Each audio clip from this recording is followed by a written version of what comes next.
So I'm going to talk about something called the rule of 100.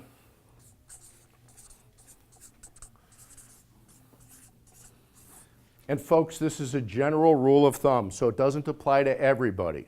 But basically, if you take 100 and you subtract your age,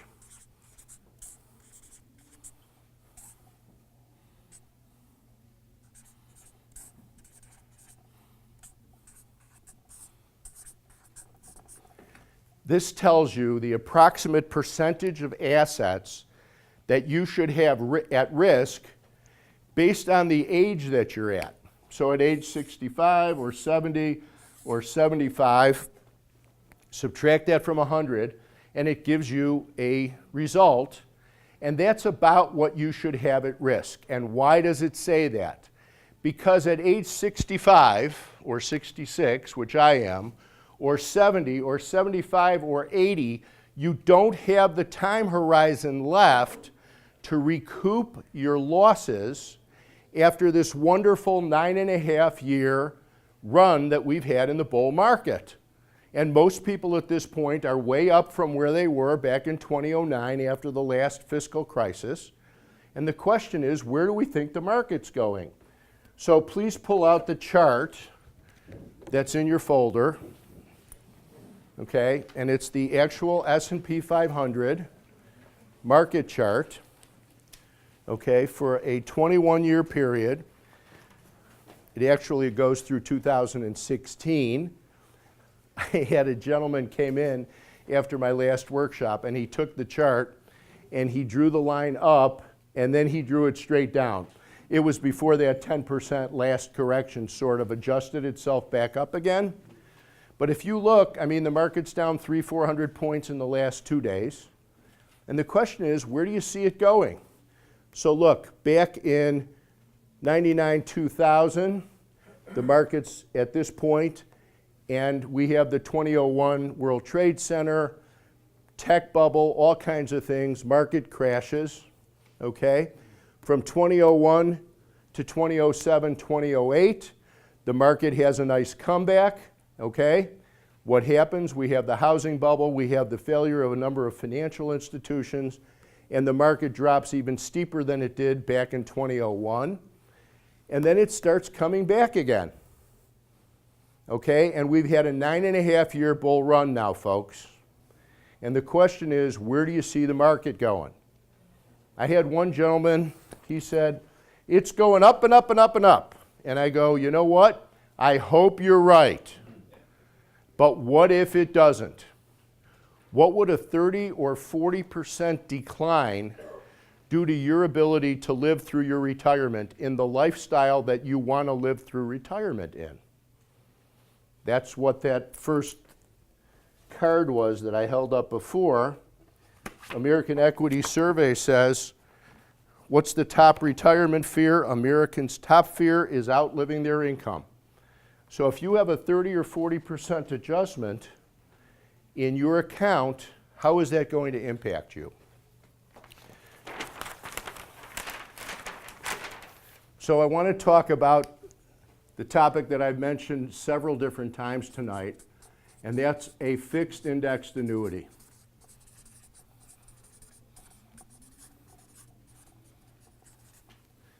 And folks, I will tell you that I had put 1/3 of my retirement money into a fixed indexed annuity with American Equity, got an 8% bonus, and last May, when the market dropped 355 points in one day, anybody remember that? It doesn't even sound like that big of a deal anymore, okay? But it was last May, because it hadn't been happening. And I woke up at 4 o'clock in the morning with the sweat rolling down my face like it is right now, because I dropped the temperature, I raised the temperature, okay? And I said, is this the start of 2008? And you know what? It wasn't. Market kept going up. But here's what I like about fixed indexed annuities. First of all, there's a fixed or guaranteed portion. If I have people that I'm talking to that are retired or nearing retirement, okay, having a guaranteed return on your investment is a pretty good thing. By the way, I am not securities licensed. I don't want to be securities licensed. I work with people who are, okay? But I'm interested in having safe money alternatives, and that's what this is. So a fixed indexed annuity gives you a guarantee, but the index part of the annuity says if the market goes up, you get some of the gains, not all of the gains. So the company keeps some of the gains. But in exchange for that, you have no exposure to a downturn in the market. If the market goes down, you don't lose a dime.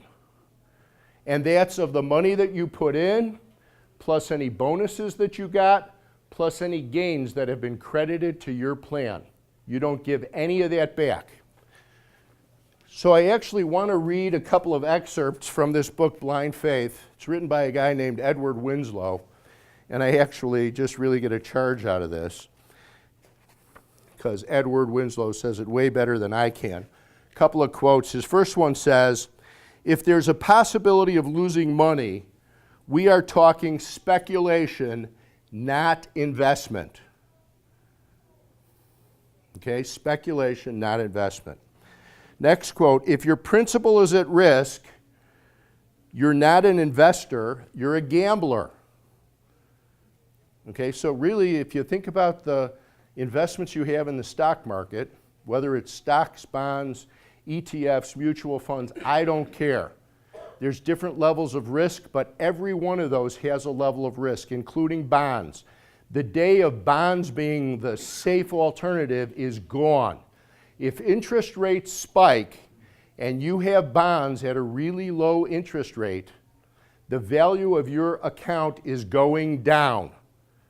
That's speculation. That's market risk. Okay, next quote. This is my favorite. It's in a chapter called Faith in Professional Advice / Conflicts of Interest. Everybody's heard the term fiduciary responsibility under the new Department of Labor regulations. It's kind of funny because as a CPA and an attorney, I've been held to a fiduciary level of responsibility for the last 40 years. Why is it that the financial advisors haven't been held to that level of responsibility for all of us? We should all be functioning in what is in your best interest, not my best interest.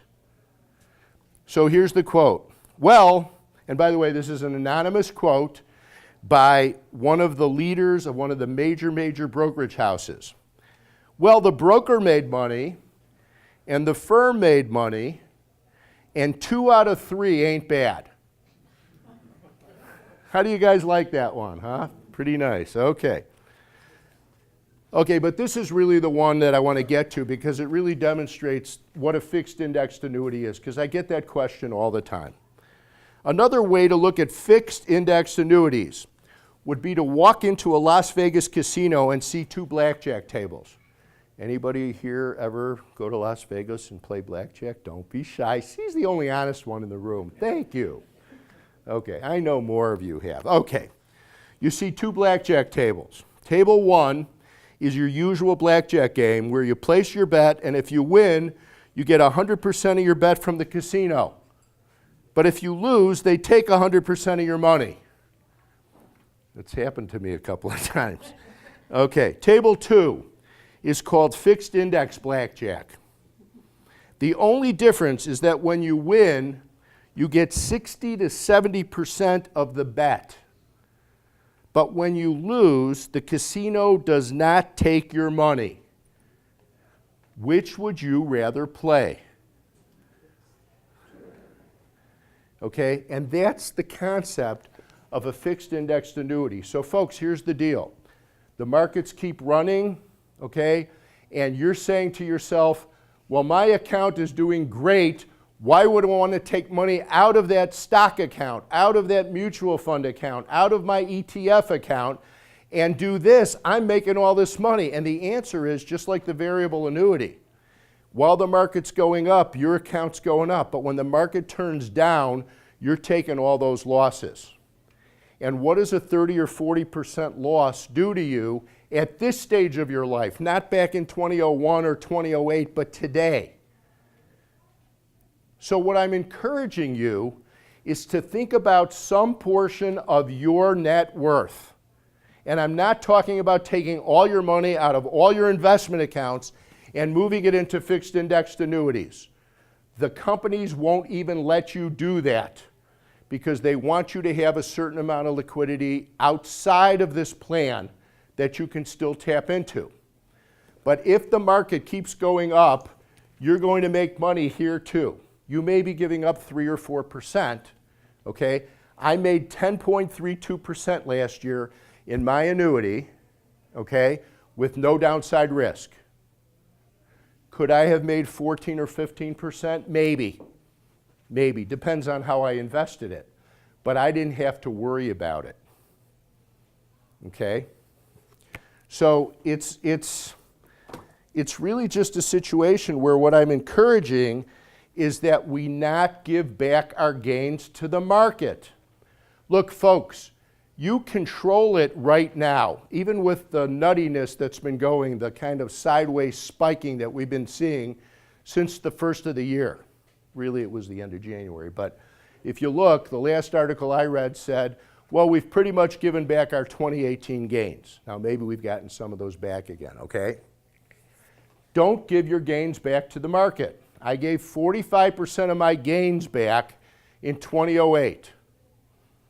Okay, and I didn't like it. It hurt. So we can stop the bleeding right now. We take some portion of our accounts, we move them into this kind of a plan, okay, and we get a bonus. I told you they don't give you the bonus because they're nice guys. They give you the bonus because they want you to do business with them. And if the market keeps going up, terrific. Folks, I'm not hoping for a 30 or 40% downturn. I still have a third of my money in the market. I follow the rule of 100. I actually practice what I preach. A lot of people just talk about it. I've done it. I've moved 2/3 of my money out of the retirement account that was subject to market risk and put it into this because I don't want to have to worry about it anymore. Whatever the right number is for you, that's the right number.